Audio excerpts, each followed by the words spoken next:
SQology Podcast. Today, Cliff and I interview Matt Hall. Before we get started with the interview, Cliff, do you want to give us a standings on the points race for SQology? Sure. This past weekend in Bloomington, we had SQology 2X event there. Matt was actually one of the judges, and we had really good turnout. About 22 vehicles altogether, with around 19 people doing Iasca, 14 doing Mecha. As we kind of predicted last time, it kind of actually upset the points race a little bit. Our top three right now, Mike Young is still in first place with the highest Mecha overall score and most miles driven. In second place is now Mark Ramsey Williams with Indiana Sound Quality. He actually has within 3 points, he has the most Iasca points, and he's in second overall, around 50 points behind Mike Young. And now in third place is Shannon Roberts with Sound Team 6, and he is 20 points behind Mark.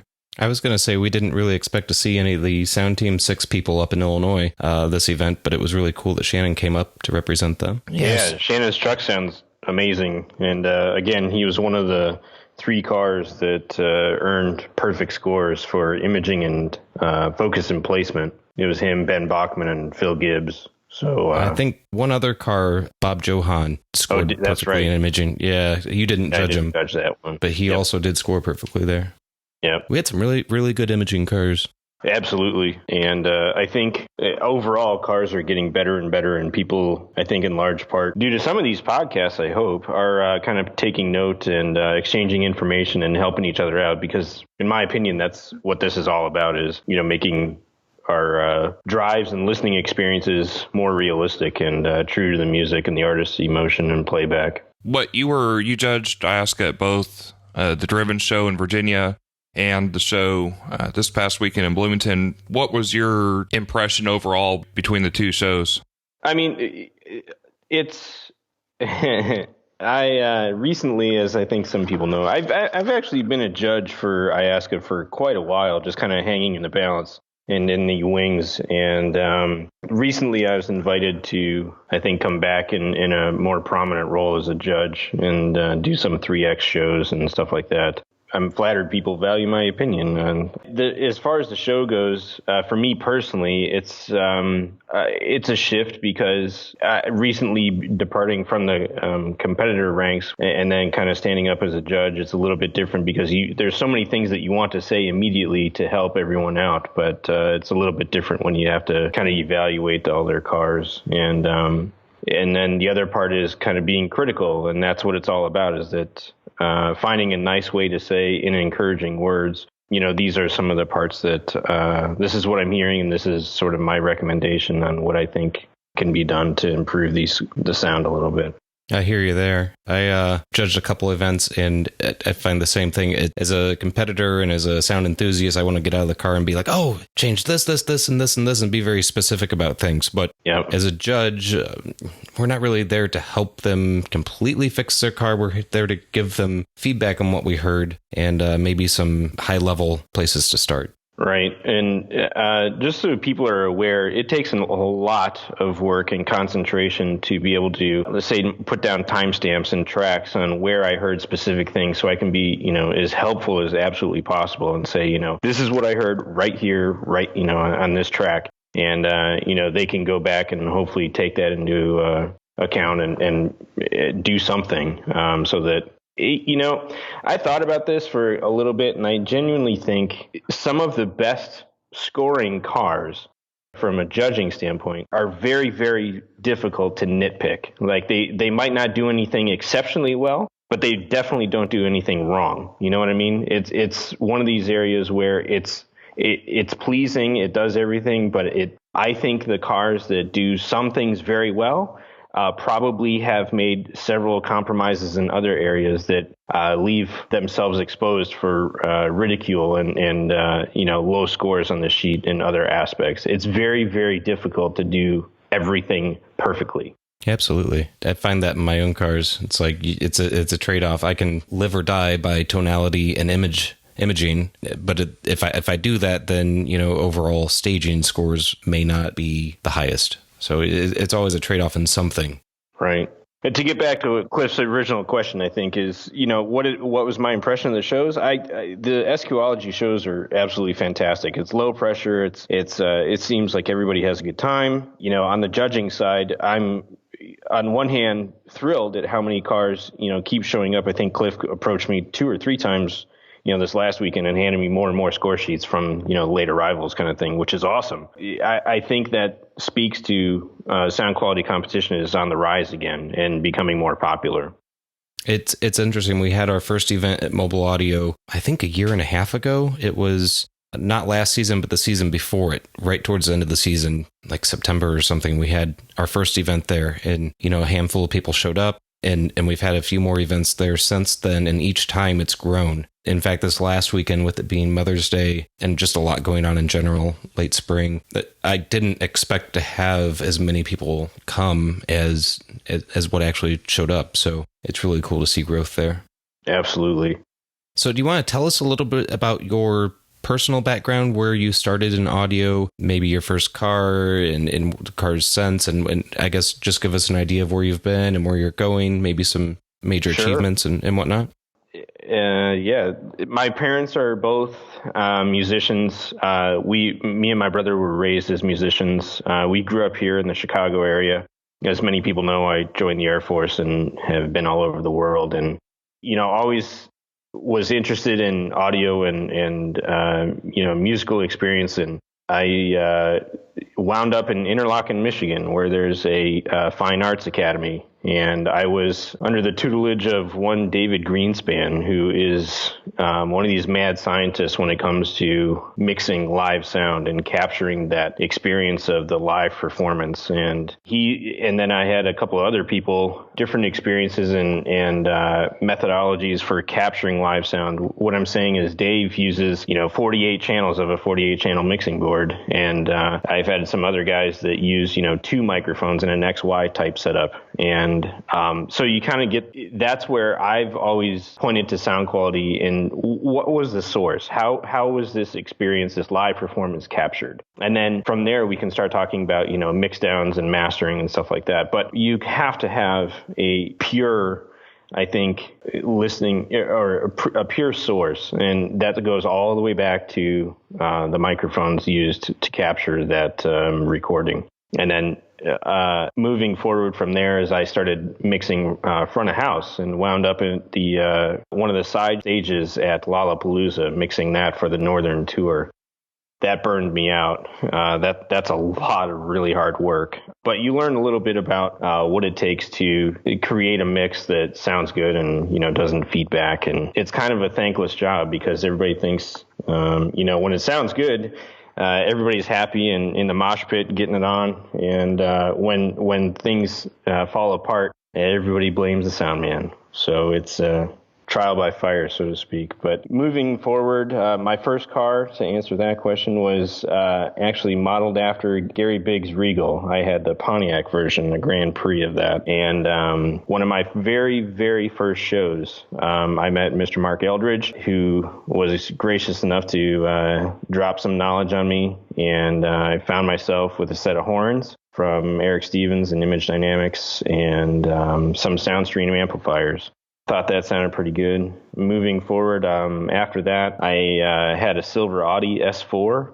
That had a bunch of kind of crazy stuff in it. That was sort of in the early 2000s. I joined T-Mark Audio back then. I had a Micro Precision Z series in there at one point. I had some prototype Image Dynamics IDW subs in an IB configuration. Looking back, you think it sounds good then, but I would like to think that I've learned more and kind of fine-tuned system design and got better tuning. So I hope my current Mercedes sounds way better than either of those vehicles.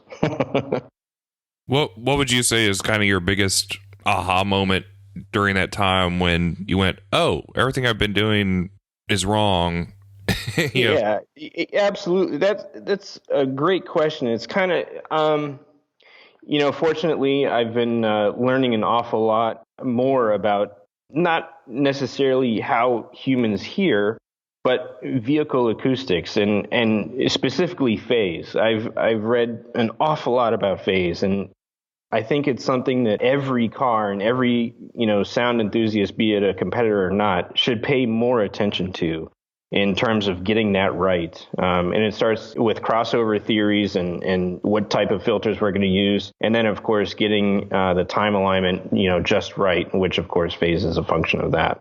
So to answer your question, I think sort of being more acutely aware of when it's right and when it's wrong, and then why is it wrong, and then what to do about it to fix it. And it's nothing that you're going to find in a textbook. It's kind of a school of hard knocks, and that's, again, not to keep banging this drum, but why I keep inviting people over and out to shows is to, kind of let them hear all of the different vehicles and then, see if they come to that same epiphany, if you will, and say, well, I heard this in this car and I'm kind of piecing together. And it's fascinating to me to see their, let's say, scientific method or logic lead them down the path that says, well, I think this is why this works.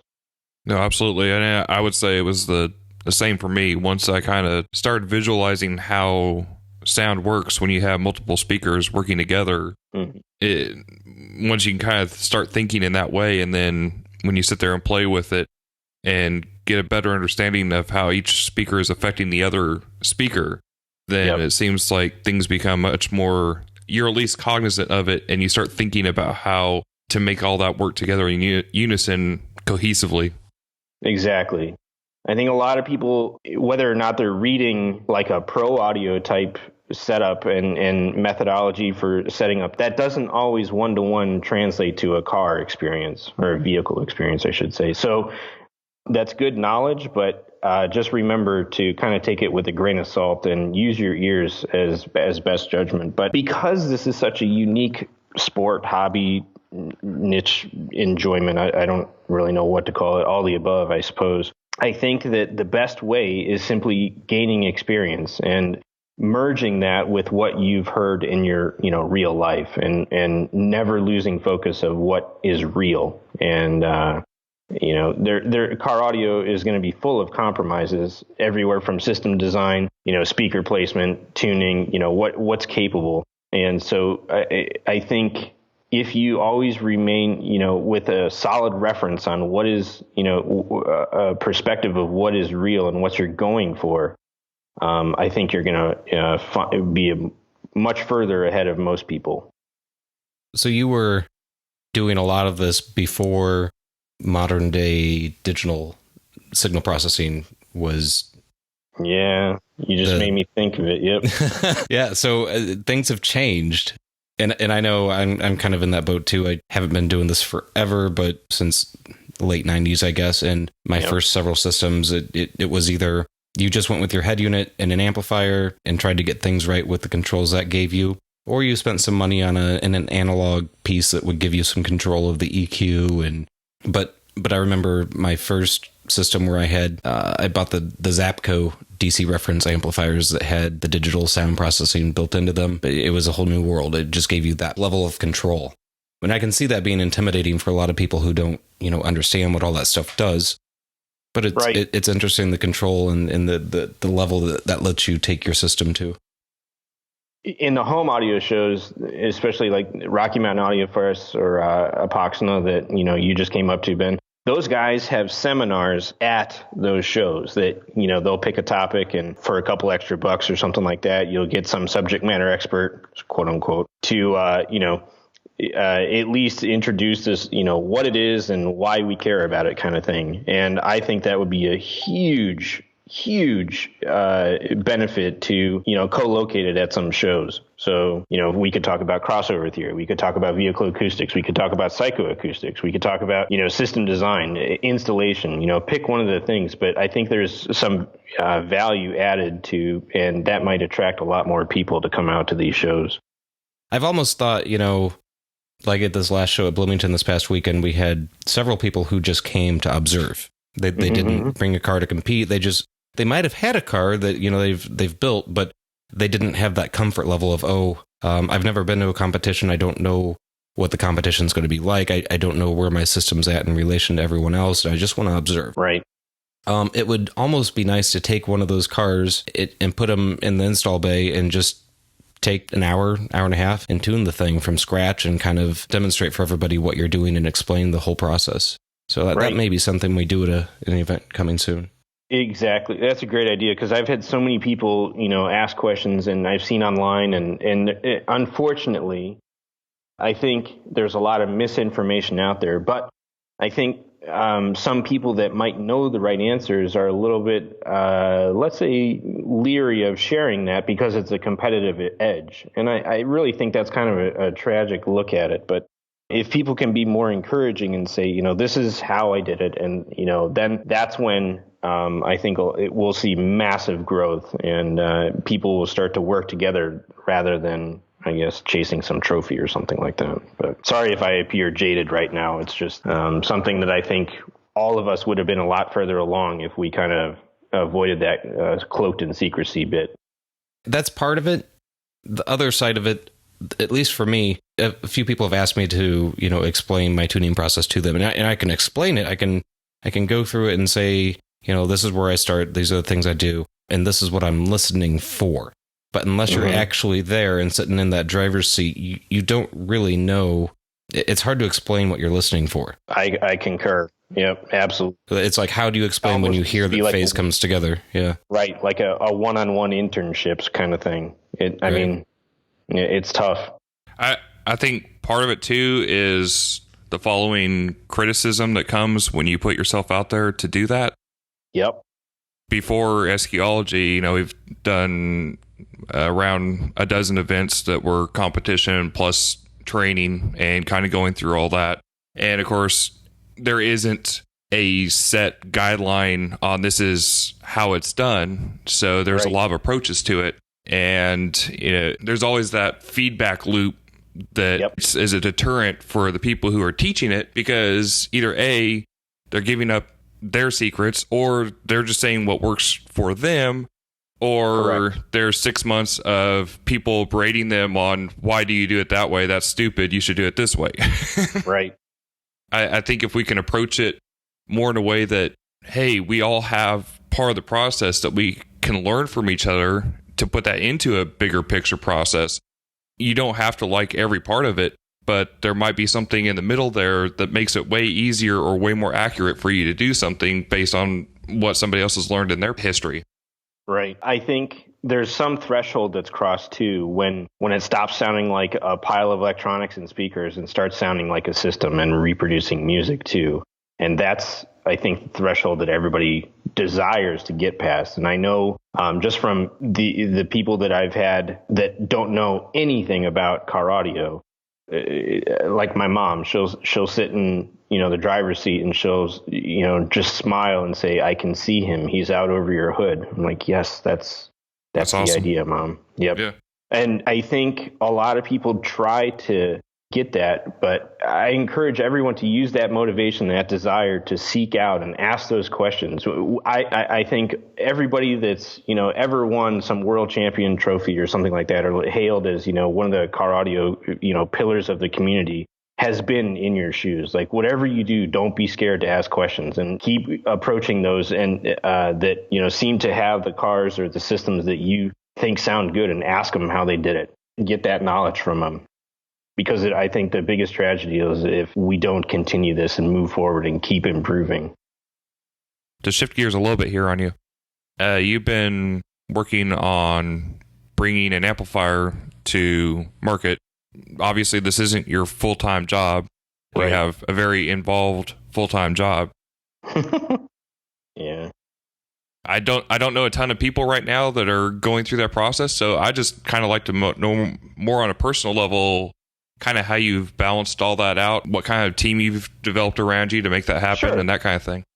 Sure. So I've always been fascinated with, I think, amplifiers in particular, and why this pile of parts can make music, and why another amplifier with a different pile of parts can make music, but they sound different. Why is that? And which one sounds right and more real? And I've kind of been on this crusade for as long as I've been into this hobby, and I mean, every system needs one. So kind of comes down to, this led me to doing amplifier shootouts. And only recently have I started to share these, and I think be more open about what I was doing. But truthfully, way back in the day, everybody remembers and loves to bring up Richard Clark's Amp Challenge. And what I read in there is that if you read between the lines, I believe Richard Clark says he acknowledges amplifiers sound different until we put these constraints on them. So if we're going to manipulate frequency response on one of them, which is what he did,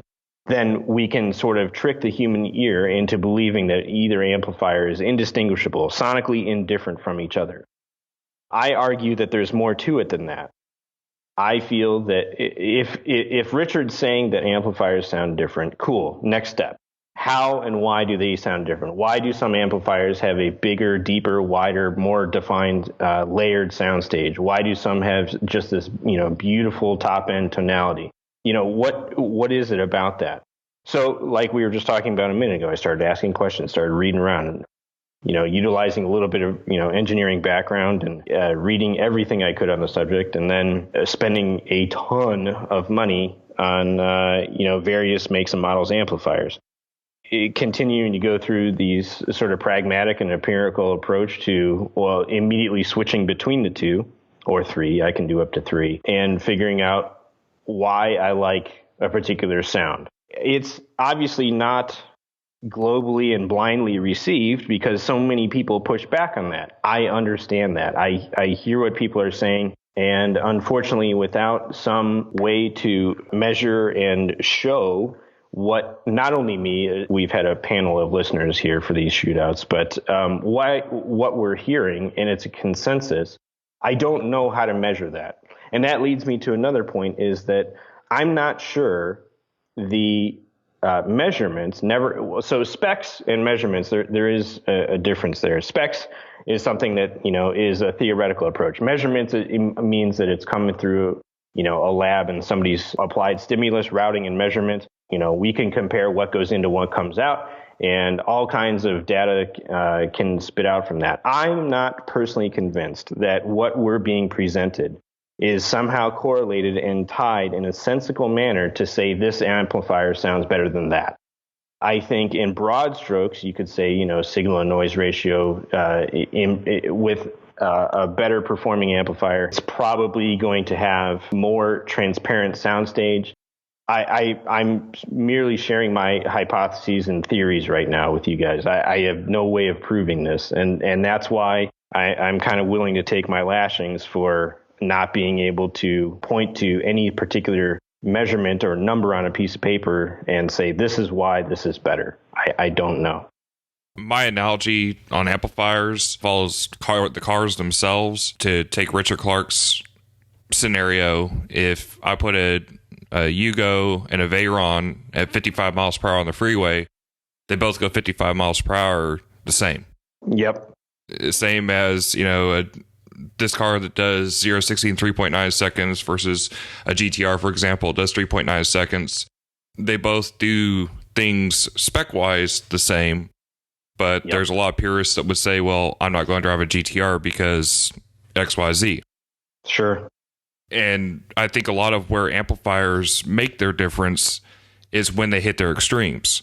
And they're not going to be noticed going 55 miles per hour down the road, but take 3 laps around the track and let me know how your brakes are holding up. And that's when, to me, the difference in amplifiers really make themselves known. Or after you've been demoing for 8.5 hours, or it's stuck in a trunk at 120 degrees, et cetera, et cetera. Right. And those are all the sort of, let's say, intangible things that, what about the amplifier company's, customer service? That speaks volumes. Can you pick up the phone Absolutely. and call somebody and get help? Is physical size a concern? All of the other aspects that surround an amplifier other than just sound are important. So, but you're absolutely right. If we look at one particular unit of measure, like a 0 to 60 time or something like that, that's one aspect. But does that to get it back into the audio sense, let's say just frequency response, for example. So if we have, does that in and of itself mean it's a musical and real sounding amplifier? I'm not convinced that's true. And then you throw it in a car where frequency response changes drastically depending on the car. Exactly. Yeah. For these shootouts, that's why I tried to make it as level field as possible. I mean, one set of speakers that, these Magnepans have very linear impedance curve. They're, contrary to popular belief, they are incredibly an easy load for the amplifier. That said, they have a low sensitivity, so that I'm asking a little bit more out of the amplifier, at least at reasonable listening levels in a relatively large listening room. I think my room is 14.5 by 8.5 by like 30 something feet deep. So I don't know that I would say pushing them hard, but I'm making them work. Again, have to do some hand waving to say, well, it's not exactly a 1-to-1 from my living room to a trunk in a vehicle. Moving forward, I acquired a Genesis dual mono on eBay for something like $180 or something like that. And when I got it in my test rig in my living room when I was living in Colorado, it just it immediately sounded amazing. And I knew it was something special. And so I got out a bunch of my other quote unquote reference amps. In my opinion, the Genesis just sounded more musical. It just had that it factor. And again, I know I'm going to get flamed for all this, but it just sounded right. So I contacted Gordon, and he smiled and wanted to, we figured out that it was an early serial number, and we wanted to push things a little bit further. And so he offered to upgrade the one that I had. And from that, we just kind of developed a awesome friendship, and we're always he's one of these few guys that's out there that's as passionate about his craft and developing amplifiers that just sound musical. And so we've gone back and forth. So for the last 2 years, I've been running prototype amplifiers, things that he's had designs of and wanted to try and tweak and upgrade. And I've had those in my car, some to varying degrees of success, other ones that were not so hot. But it seems like we've kind of tightened things up into what works. And so now some people may know that Genesis is no longer affiliated with Gordon, and we felt it was time to have a product out there, a line of amplifiers that was the why not. It's the ones, by music lovers for music lovers. We want to release something that makes a lot of sense, is incredibly beautiful to look at, as well as, sonic performance is top shelf. So the covert reason for the recent amp shootout in January was to ensure that the Revelation audio amplifiers, the efforts that Gordon and I put together, were as good as the top performing stuff that was out there. And candidly, they are. You'll never hear me or any of the Revelation audio guys ever utter the words, "These are the best," because I cringe at the thought of that. Well, it's like asking, somebody, how do you like your steak? Or what's your favorite red wine? You're going to get a variance of responses out of that. And that's okay. That's the part of the fun of this hobby. I can say they're very, very good. And, if you like the way we do things, I'd love for you to, enjoy some of these amplifiers. For clarification, you've referenced Gordon. Who is Gordon? Gordon Taylor. He was the man, the myth, the legend behind Genesis. He's a New Zealander living east of London right now. One of the best individuals I've had the pleasure of meeting. I can't say enough stuff about him. He is the amp doctor, I believe is. Yeah, he runs the amp doctor. Absolutely. Yep. So all of, I think, save for a couple of amplifiers that I've had, have been through his hands. And he does things like upgrade caps and tweak the bias and kind of, let's say, freshen up a lot of old school amplifiers as well as the current production stuff. But I don't know anyone, I just can't imagine. If you are interested in unlocking the most of your amplifier's potential, I highly encourage you to seek Gordon out and see what can be done. Going back to the amp challenge real quick. Sure. What criteria are you using to differentiate the amplifiers? I only ask because I know, as both friend, casual listener jumping in a car to show versus sitting down and judging 18, 20 cars in a day, your perspective is quite different when you're actually writing numbers down on the score sheet versus casual listening. I might sit there and go, man, this car sounds great, and get out, and I'm unfazed. And then I get back in it later with a score sheet, and I have to be critical of it. And then you sit there kind of going, oh, well, it falls down here, but it's really good here, and I didn't really notice that before. So what's your process on how you're doing that? I don't know that, unless it's just kind of background music and stuff. I'm very, very focused on, I think no matter what you do, I think I'm critical by nature, and thanks, Mom, for raising me like that. So, for example, and maybe this will kind of make sense when I tell you this. So my day job is being a pilot, and it's hard for me to just ride on an airplane and not think about everything that, let's say, from an evaluation point of what's happening up in the cockpit. Whereas, when I do it myself, again, trying to learn upon that and gain from that experience, but I know exactly what you're talking about. So to kind of get to the amplifier challenge bit, all of us were listening for, I think, that realism, overall, sonic perspective. And it wasn't really sort of like a valued scoring system. It just, this one is better for these reasons, and this is what I'm hearing from the qualities. So from the presentation from this amplifier, this one does it better than this one, that kind of thing. Gotcha. Okay. So it's more of a overall presentation of listenability then? A lot of people aren't quite comfortable, especially with some of the people that so there's an art to being a judge too, right? So I didn't want to teach everyone that was listening to amplifiers be like, okay, if you're listening to, stage width, this is a 10, this is a 9, this is the scoring system for these qualities. Because I think that one kind of devalues what I was chasing after, which is simply which one, sounds the most real to you. Gotcha. I wasn't really interested in that. All I was interested was correlating, these people seem to feel that these amplifiers sounded better than these amplifiers. It was kind of interesting how the group of them, or the amplifiers, just fell into groups of performance. They were, these were the best, these were, really good, these were, okay, and these were, all right. Gotcha. Understood. All right. Ben, you got any other questions? I have all kinds of questions. He wants to ask you about high res. That's what he wants to ask you about. Oh, high res. I had forgotten all about that, but since you bring it up, I have a two-part question, Matt. It's real simple. First of all, have you dabbled in high res? Have you listened to high res? Have you played with it? And then second part of the same question is, do you feel there is something there beyond CD quality? I do. I have and I do. Right now, I'm in the middle of a interconnect shootout. So now that we're so far down in the point of diminishing returns, my immediate comment is that this would be nearly impossible without some high-res music. Just the subtle nuances between cables.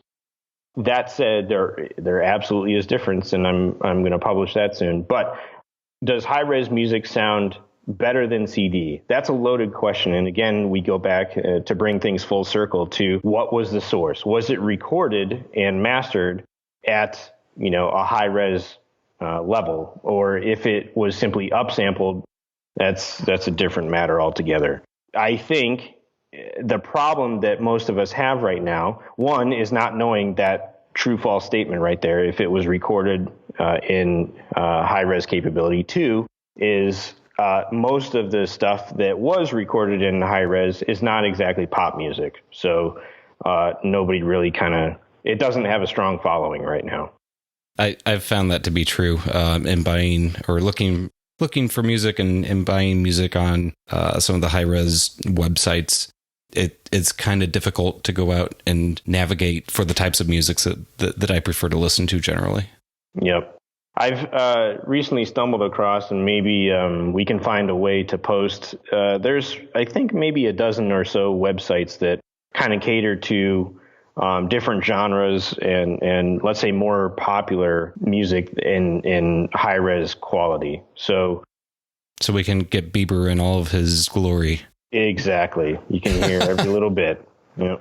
After, I think we're at that point where now, especially that you're making your own product, you're kind of seeing all sides of most of the sides of the product part of the industry. What's one piece of advice you would have for somebody just starting out who's maybe come to a couple shows, has a moderate system? It doesn't sound terrible, but it's not there yet. They're just kind of learning the pieces of the puzzle. What would be your piece of advice to them, or what would you tell yourself 15 years ago? Right. I think a lot of it would having that high level, let's say, all these data points. And again, just simply come out to the shows, listen to as much as you possibly can, and, ask these questions and figure out, I'm a firm believer in less is more when it comes to car audio, because it's a near field listening environment.